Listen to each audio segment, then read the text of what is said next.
தற்போது உயர்கல்வித்துறை அமைச்சர் அன்பழகன் செய்தியாளர்கள் மத்தியில் பேசி வருகிறார். அந்த காட்சிகளை பார்க்கலாம். 17 அன்றைக்கு வெளியிடப்பட்டது.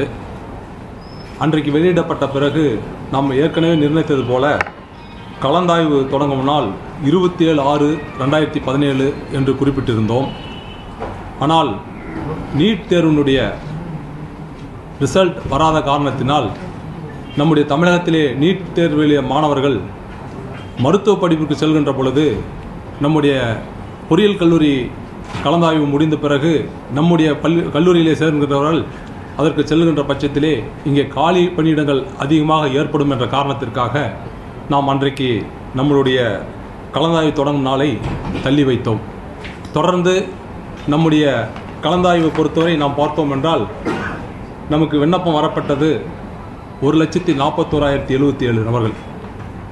அதை நடத்துவதற்கு முன்பு இருந்த காலங்கள் போல நடைமுறைப்படுத்தினோம் என்றால் கிட்டத்தட்ட 35 நாட்கள் நமக்கு தேவைப்பட்டது. அதன் அடிப்படையிலே வரக்கூடிய ஆகஸ்ட்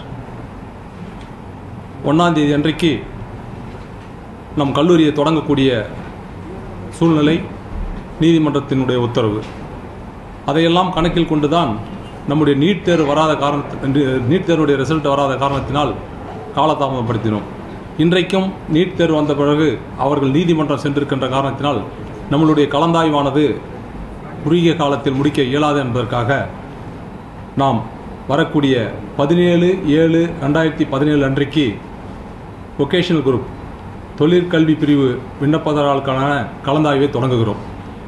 அப்படி தொடங்குகின்ற பட்சத்திலே 17/7/2017 திங்கட்கிழமை மற்றும் 18/7/2017 செவ்வாய்க்கிழமை ஆகிய 2 நாட்களுக்கு தொழிற்கல்வி பிரிவு விண்ணப்பதாரர்களுக்கான கலந்தாய்வை நாம் மேற்கொள்கின்றோம்.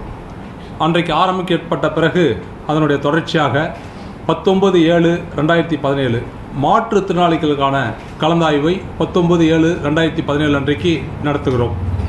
அதற்கு அடுத்து 19/7/2017 மற்றும் 20/7/2017 ஆகிய 2 நாட்களிலே விளையாட்டு வீரர்களுடைய பிரிவு விண்ணப்பதாரர்களுடைய சான்றிதழை சரிபார்க்கும் நாள். அந்த 2 நாட்களும் ஸ்போர்ட்ஸ் கோட்டா, அந்த கோட்டாவுக்கு உண்டான வீரர்களுடைய சான்றிதழை சரிபார்க்கின்றோம். அவர்களுக்கு கவுன்சிலிங் விளையாட்டு பிரிவு விண்ணப்பதாரர்களுக்கான கலந்தாய்வு 21/7/2017 அன்றைக்கு நடத்துகிறோம்.